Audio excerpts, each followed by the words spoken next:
Igor et Grishka Bogdanov, bonjour. Bonjour. Vous parlez vraiment simultanément, exactement. Oui, absolument. Et on pense à peu près à la même période et au même rythme. On va parler de ça, parler de votre livre, La fin du hasard chez Grasset, de vos parcours. Comment allez-vous d'abord? On va très très bien. Nous avons quitté Paris ce matin, il pleuvait. Alors maintenant, nous sommes presque sous le soleil. Donc tout va bien. Vous avez toujours l'air heureux. Oui, mais nous sommes fondamentalement, je pense, c'est un des héritages de notre grand-mère, peut-être, qui nous a ouvert les routes de quelque chose de transparent, de léger, et une façon de se propager dans le monde d'aujourd'hui à travers le monde de demain. Et ça rend heureux. 1979, 79, c'était temps X. Ça fait combien? 35 ans. 35 ans, absolument. 35 ans que vous êtes dans le paysage public, 35 ans qu'on vous connaît, ça crée des liens. Tout le monde veut être photographié avec vous. Vous êtes des mascottes, hein? C'est drôle. On a fait beaucoup de photos dans le train ce matin, avec le contrôleur, avec les personnes qui étaient au bar, avec les passants ou les passagers, en tout cas. Ça nous fait toujours plaisir parce que chaque fois, ce sont des rencontres, même si elles sont brèves, qui nous apportent quelque chose. Alors, vous êtes entré dans l'histoire de la télévision, dans la vulgarisation scientifique, avec une très grande élégance. On va parler de ça en parlant de votre livre. Et aussi par votre étrangeté. Vous êtes étrange. Oui, c'est vrai. Nous sommes, et nous le savons, parce que nous avons, évidemment, on connaît nos filiations père et maman d'ici, mais après tout, quand on remonte un peu plus loin, on ne sait pas. Peut-être qu'on vient d'ailleurs. Vous êtes extraterrestre. Vous savez que vous êtes extraterrestre. Ça, nous le savons. Quelle langue vous parlez, comme ça, quand vous descendez de la soucoupe? Non, on parle en fait sur Terre. On va parler le russe, l'allemand, l'anglais bien évidemment, le patois gascon également. Donc ça, c'est une langue un petit peu régionale, même très cryptique. Je vous posais la question plaisamment, mais sérieusement, d'où vient votre étrangeté? Qu'est-ce qui fait que vous êtes différent? Différent? C'est d'abord le fait que nous sommes semblables. Pour la première chose. Parce que c'est vrai que la gémellité, ça compte et ça crée quelque chose d'assez étonnant, un choc visuel. D'ailleurs, il y a une anecdote très drôle qui est arrivée. Grishka a raison. Il a raison de ce point de vue-là, parce que la gémellité, je pense, crée de l'étrangeté. Elle crée de l'étrangeté, pas seulement pour ceux qui nous observent de l'extérieur, mais aussi pour, à la limite, même pour nous. Même pour nous. Je suis, il y a quelques jours... Beaucoup de gens ont peur des jumeaux. Tout à fait. Les jumeaux, d'ailleurs, sous l'Antiquité, étaient considérés comme des êtres à part, qu'il fallait regarder avec une certaine prudence. L'autre jour, je suis au marché aux puces. Nous nous intéressons, Grishka et moi, ça c'était un héritage de notre grand-mère directement, beaucoup au passé. Donc je cherche des vieux meubles. Et tout à coup, vient vers moi, je pense qu'il est tunisien, un marocain, il me reconnaît. Et puis il me dit, c'est vous, c'est votre frère? Alors je suis un peu surpris par la question. Je dis, ben non, c'est pas moi, c'est mon frère, voyons. Et lui me dit, ah, c'est bien ce qui me semblait. Donc je n'étais plus là, j'ai été remplacé par mon frère. Et donc là, c'est le trouble d'identité maximale, sous son expression ultime, si on peut dire, entre les jumeaux. Dans votre enfance, la première fois où vous vous êtes dit, tiens, on est bizarre dans le regard des autres, c'était quand? C'était, je pense, vraiment consubstantiel dans notre mémoire la plus ancienne. Je crois que la première fois qu'on s'est consolidé comme étant différent, c'est quand on s'est vu en miroir. Vous savez, il existe en psychanalyse un stade qu'on appelle le stade du miroir. Eh bien, nous l'avons franchi d'une manière très étrange. Parce que quand on est dans le stade du miroir classique de la psychanalyse freudienne, on se voit à l'envers.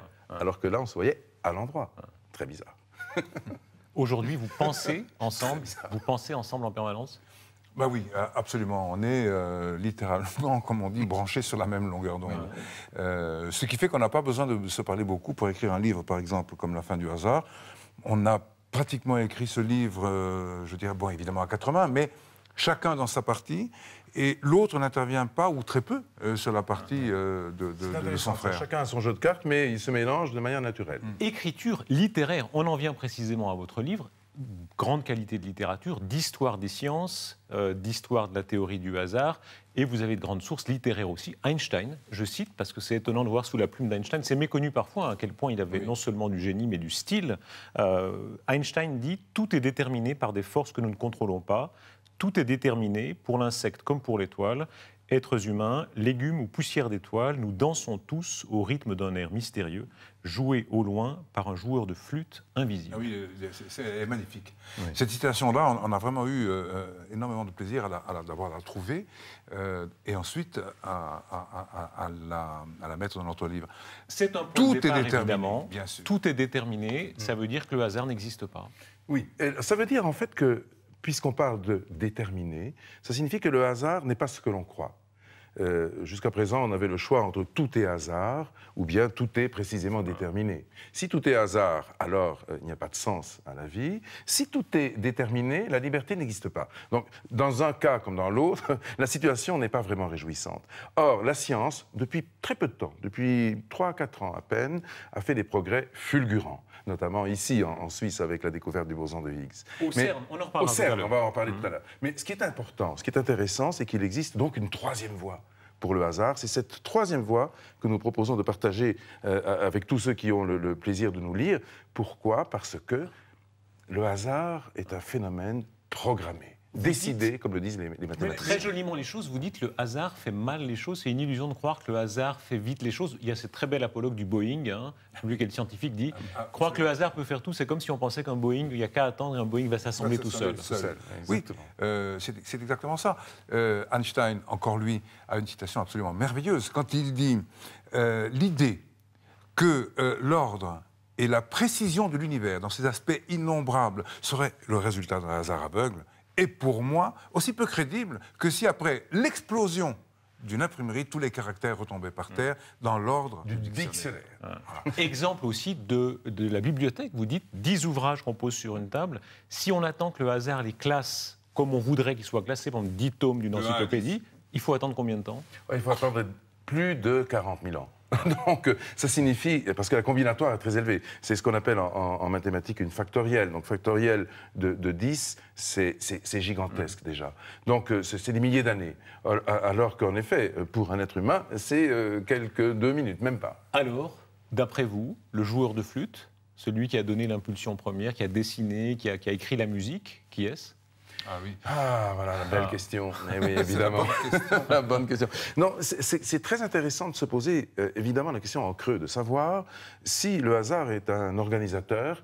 On a vu que pour les livres, il n'était pas très performant. Mais on peut se poser la question à propos de l'univers. Est-ce que l'univers est né par hasard ou pas ? Quand on parle de naissance de l'univers, on est très vite vers celui qui a peut-être engendré cette causalité, cette chose qu'on appelle l'univers ou le cosmos. En fait, quand on remonte 13 milliards et 820 millions d'années en arrière, au moment du Big Bang, on se rend compte, et ça, ce n'est pas nous qui le disons, c'est les physiciens dans leur ensemble, au CERN comme ailleurs, on se rend compte que l'univers est réglé avec une précision absolue. Je donne un exemple.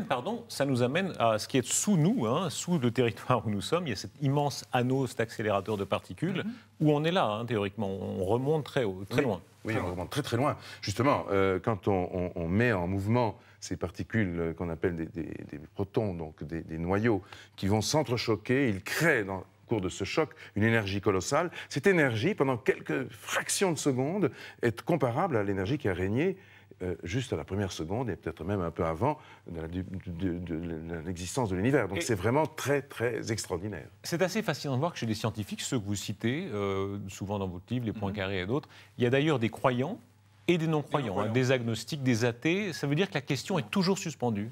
Elle est toujours suspendue, et en fait, on voit bien se dessiner une ligne de partage entre ceux qui sont les tenants du hasard et puis ceux qui, comme Einstein, se disent absolument pas, le monde n'est pas gouverné par le hasard. Einstein, et on voit, était croyant. Lui Einstein était croyant, c'est-à-dire en fait, il était croyant lorsque ce jour de 1936, un jeune enfant le croise dans la rue, lui demande « Maître, est-ce que vous croyez en Dieu ?» et qu'il répond « Tous ceux qui sont sérieusement impliqués dans la science finiront par comprendre un jour qu'un esprit se manifeste dans les lois de l'univers, un esprit immensément supérieur à celui de l'homme. » Quand il parle de cet esprit, évidemment, il a en tête quelque chose qui ressemble à Dieu, qui ressemble à une causalité. Vos phrases comme ça. Ah oui, ce que l'un formule, l'autre peut le dire aussi de la même façon.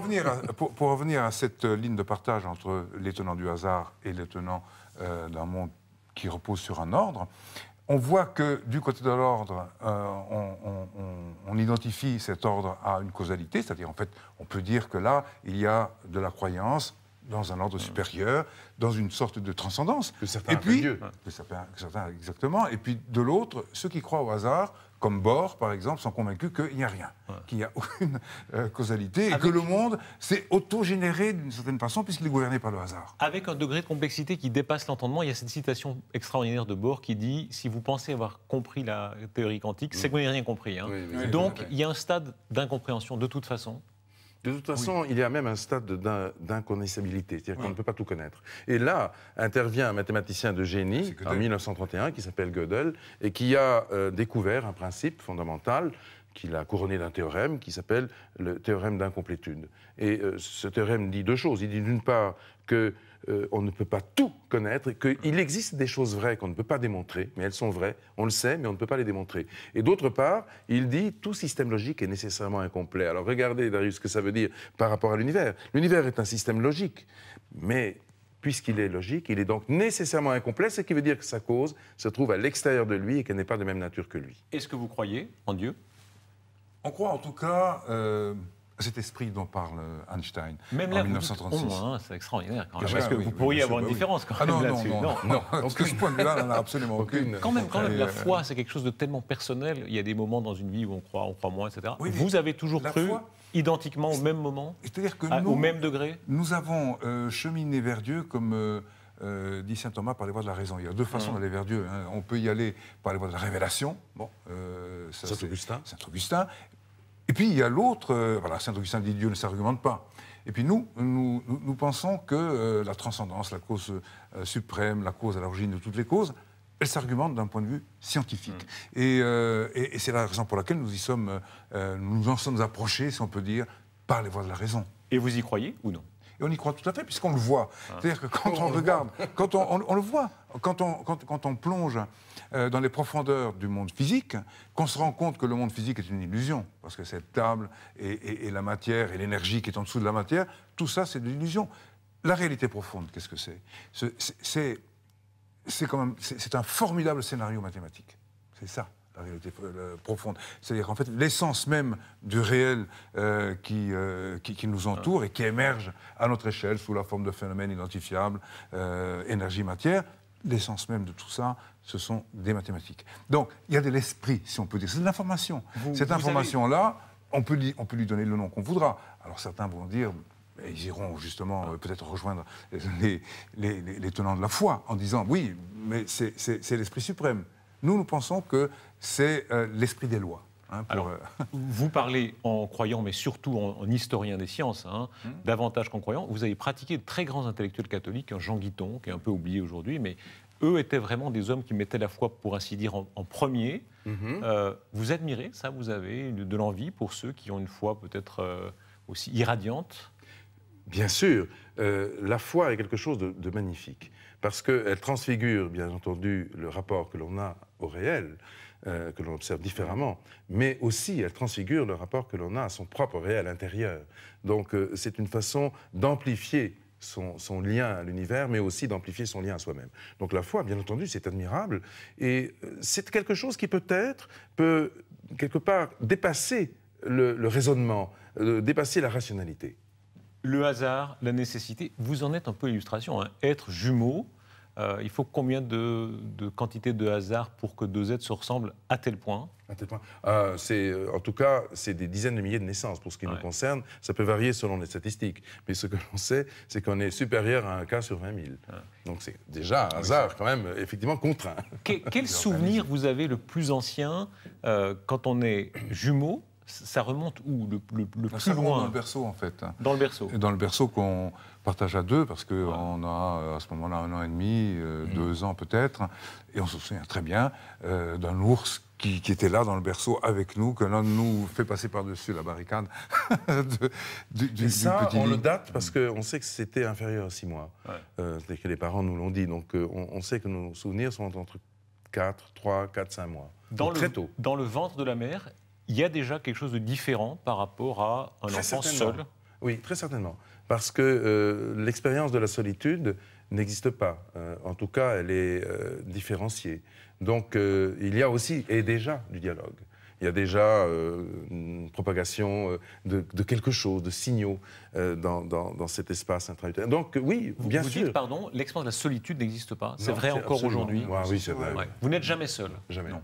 Quand vous avez eu des dépressions, j'imagine, des coups de déprime en tout cas, ça vous Jamais. arrive? Non, jamais, non. Mais jamais. Mais non, Dario, ça c'est Tout impensable. le monde a une fois un coup de déprime. Non.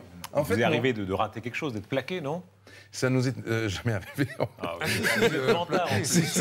Non, je plaisante. Si, moi, des séparations, on en a vécu, mais en fond... Qu'est-ce qui se passe là, à ce moment-là? Bah, Par rapport à- c'est très local. Au fond, on se dit, il y a quelque chose de plus fondamental qui est...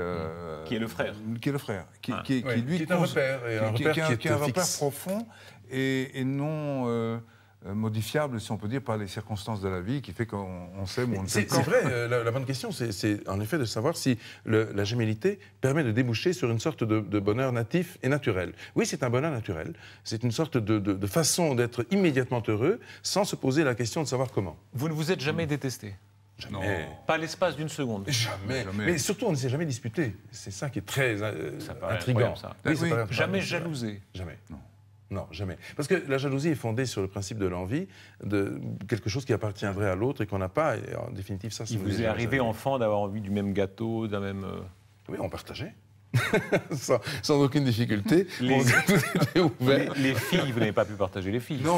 Non, mais Oui, mais justement... on s'interdisait de les désirer en même temps. Voilà. Ah, mais sérieusement, à ce point-là? À ce oui. point-là. Bien sûr. Mais d'ailleurs, oui, mais c'était un mécanisme naturel. Dès qu'on sentait qu'une affinité était plus évidente entre l'un ou Ouais. l'autre, l'autre se dégage naturellement de la chose. Il ne va pas Il y a tout un d'un coup principe, convoiter la même personne. Il y a un principe en D'exclusion. mécanique quantique qu'on appelle le principe d'exclusion, qui fait que deux particules élémentaires ne peuvent pas être dans le même état au même moment. C'est exactement ça pour nous. Il vous est arrivé d'avoir, comme on dit vulgairement, la même fille, l'un après l'autre ou... Eh bien non, en Non, fait. jamais. Jamais, justement à cause de ce principe d'exclusion, jamais. Non, Mais non, on n'en a jamais. jamais souffert, c'est qu'il n'y a jamais eu, à ce moment-là, de frustration par rapport à... Ça n'est jamais arrivé. Quand vous riez, souvent c'est ensemble. Quand vous pleurez, c'est vrai aussi? C'est vrai aussi, mais c'est rare quand même. C'est extraordinaire là aussi. Hein. Ça nous arrive très rarement. En revanche, on suscite le rire entre nous parce qu'on fait souvent des petits spectacles musicaux ou des interventions qui sont fondées sur l'improvisation. Et là, on s'enrichit nous-mêmes de ces moments très drôles. Donc on peut rire ensemble très facilement et très loin. Là, je vous différencie un peu. Vos visages ont évolué un peu différemment. Ça change quelque chose pour vous, ça? Mais non, tu vois bien.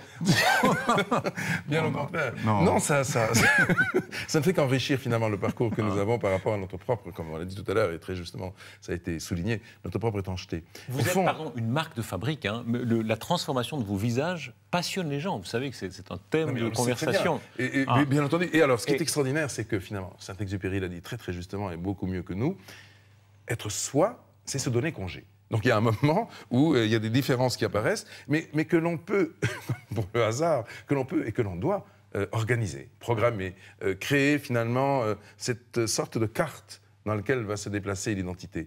Et c'est au fond ce qu'on disait déjà à l'époque de Temps X, bienvenue à tous dans la 4e dimension. Et c'était, On se promène tranquillement dans la 4e dimension. on en parle en riant, c'était un monument de la télévision. Ça fait partie de l'histoire de la télé. C'était en direct, toujours. C'était en direct pendant longtemps, Pendant à peu 4 ans. près 4 ans. Ah. Oui. Après, C'était assez acrobatique d'ailleurs parce qu'il fallait lutter contre tous les phénomènes justement chaotiques qui peuvent apparaître dans une émission en direct que vous connaissez bien, Darius. Mais c'est vrai que les doubles incrustations d'images, le fait qu'il y ait beaucoup d'effets spéciaux, ça nous a amené à une grosse discipline, vraie, mais qui a toujours été maîtrisée. On n'a jamais eu d'accident sur Temps X, jamais. Pourquoi vos visages ont changé à ce point? Est-ce que vous nous posez la question uniquement? C'est le joueur de foot d'Einstein, hein. C'est le joueur de pute. Mais oui, parce qu'il y a une interaction finalement. le jeu de pute invisible. Et puis, non, c'est ce que dit finalement le grand adversaire d'Einstein, qui est Bohr, dit la réalité et la chose observée, donc la chose observée et l'observateur ne font qu'un. Donc c'est le sens profond de la question que vous posez. Oui, mais alors là, si on va au bout du raisonnement que Grishka vient d'introduire, comme ça, subrepticement, Oui. on en arrive à accepter toutes les contraintes de la mécanique quantique. Et la mécanique quantique, elle va nous dire à un moment que tout est hasard là-dedans. C'est ça qu'elle va nous dire. Puisque si on se place dans le dialogue, ou plutôt l'affrontement, hein, qui a été quand même très violent entre Einstein d'un côté en 1927, on le décrit dans notre livre, et Bohr de l'autre, où on voit que cet affrontement est dramatique. Il y en a un qui dit « Dieu ne joue pas au dé », et l'autre qui dit « Mais qui êtes-vous pour dire à Dieu ce qu'il doit faire ?» Donc il y a véritablement, enfin, on sent qu'il y a là un affrontement qui est irréconciliable, deux positions irréconciliables. On a dit, sur ce point-là, on a dit maladie, on a dit chirurgie esthétique, on a dit 1000 choses. Aucune de ces explications Tout est n'est vraie. faux.